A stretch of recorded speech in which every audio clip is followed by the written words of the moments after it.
पत्र, दैनिक जागरण, संपादकीय, संवैधानिक दायरे में सियासी लाभ। लेखक ए सूर्यप्रकाश, लोकतांत्रिक विषयों के विशेषज्ञ एवं वरिष्ठ स्तंभकार। मोदी सरकार ने मेडिकल एवं डेंटल पाठ्यक्रमों में आरक्षण को लेकर हाल में एक महत्वपूर्ण पहल की। इसके अंतर्गत है अन्य पिछड़ा वर्ग यानी ओबीसी और आर्थिक रूप से पिछड़े तबकों यानी ईडब्ल्यूएस के लिए इनमें अखिल भारतीय स्तर पर आरक्षण का विस्तार किया जाएगा। यह भाजपा जैसी एक राष्ट्रीय पार्टी द्वारा उठाया गया चतुराई भरा कदम है। इसके माध्यम से उसने अपने मूल मतदाताओं को खुश रखते हुए तमाम क्षेत्रीय दलों के जातिगत समर्थन में सेंध लगाने का प्रयास किया है। भारतीय संविधान के पहले संशोधन में अनुच्छेद 15 में धारा 4 जोड़ी गई। इसके अनुसार राज्यों को अनुसूचित जाति और अनुसूचित जनजाति या सामाजिक एवं शैक्षणिक रूप से पिछड़े अन्य वर्गों के उत्थान के लिए विशेष प्रावधान करने का अधिकार प्रदान किया गया है। यह राज्य द्वारा की गई आरंभिक स्वीकारोक्ति थी कि ऐसे नागरिकों के संरक्षण के लिए आरक्षण या ऐसी अन्य नीतियां आवश्यक थीं। ओबीसी को लेकर आज़ादी के बाद से ही सुगबुगाहट जारी रही है। इस मामले की पड़ताल के लिए कई आयोग और समितियां गठित की गई। इनमें काका कालेलकर आयोग प्रमुख था। कालेलकर आयोग ने 1953 में अपनी रिपोर्ट सौंपी। राज्यों में भी दर्जनों आयोग सक्रिय रहे। सरकार ने कालेलकर आयोग की रपट पर कोई कार्रवाई नहीं की क्योंकि उसमें उसे गंभीर विरोधाभास महसूस हुए। इसके बाद कर्नाटक के मुख्यमंत्री देवराज अरस ने राज्य में ओबीसी को लेकर हैवनूर आयोग गठित कर उसकी रपट के क्रियान्वयन की दिशा में कदम बढ़ाए।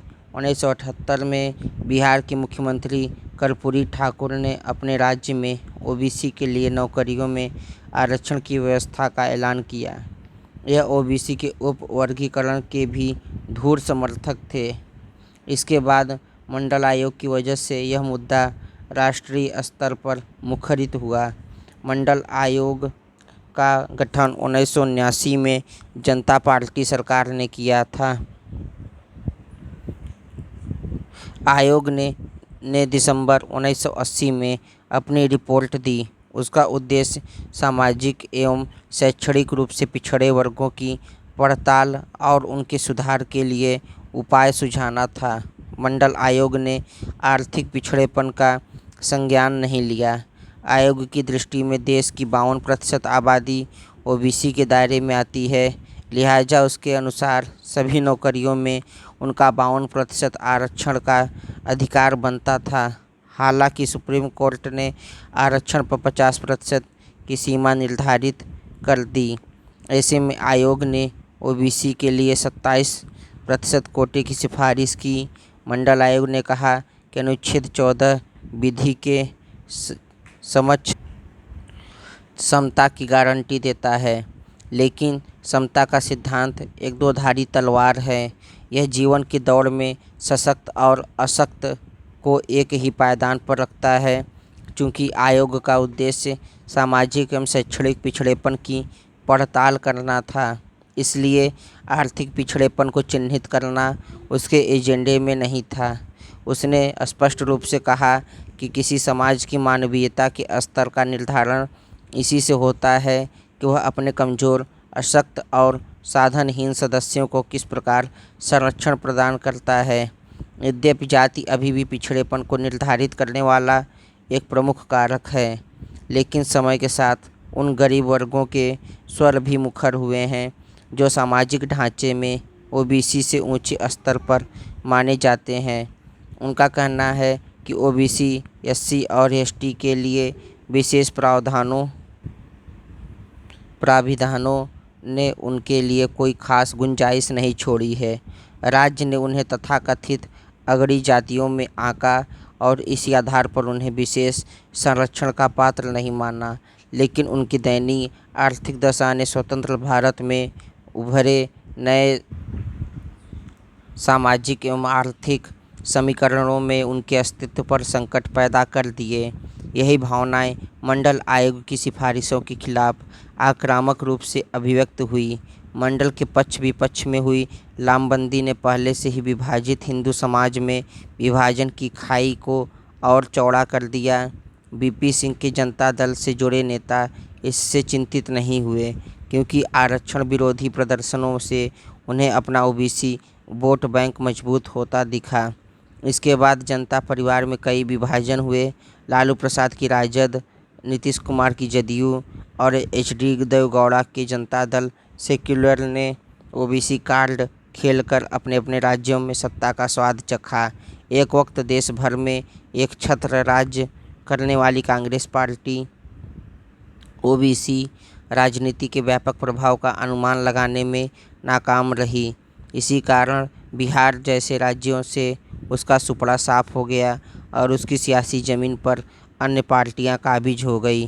वहीं राष्ट्रीय स्तर पर कांग्रेस का विकल्प बनी भाजपा ने इन जाति केंद्रित दलों को चुनौती देकर उन्हें उनके ही खेल में मात देने की दिशा में कदम बढ़ाए। भले ही यह सब वोटरों को लुभाने का खेल हो, लेकिन यहाँ संविधान में उल्लिखित राज्य के नीति निर्देशक तत्वों को नहीं भुलाना चाहिए। उसमें कई ऐसे प्राविधान हैं जिसमें स्पष्ट उल्लेख है कि भारतीय राज्य को वंचित वर्गों का उत्थान और बेहतर गुणवत्तापरक जीवन सुनिश्चित करना चाहिए। जैसे अनुच्छेद 38 के अनुसार राज्य लोक कल्याण की अभिवृद्धि के लिए सामाजिक व्यवस्था बनाएगा और असमानता के निर्मूलन की दिशा में काम करेगा। इसी प्रकार अनुच्छेद 47 लोगों की जीवन गुणवत्ता सुधारने के लिए राज्य से कदम उठाने की अपेक्षा करता है। जनवरी 2019 में मोदी सरकार ने अनुच्छेद 15 में संशोधन किया और उसमें धारा 6 जोड़कर ईडब्ल्यूएस के लिए 10% आरक्षण की व्यवस्था की।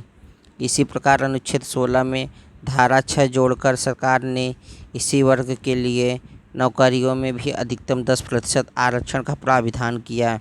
वैसे तो ईडब्ल्यूएस के निर्धारण के कई पैमाने हैं, लेकिन सबसे मुख्य मानदंड यही है कि सालाना 8 लाख रुपए से कम आमदनी वाले परिवार ही इस श्रेणी में आते हैं।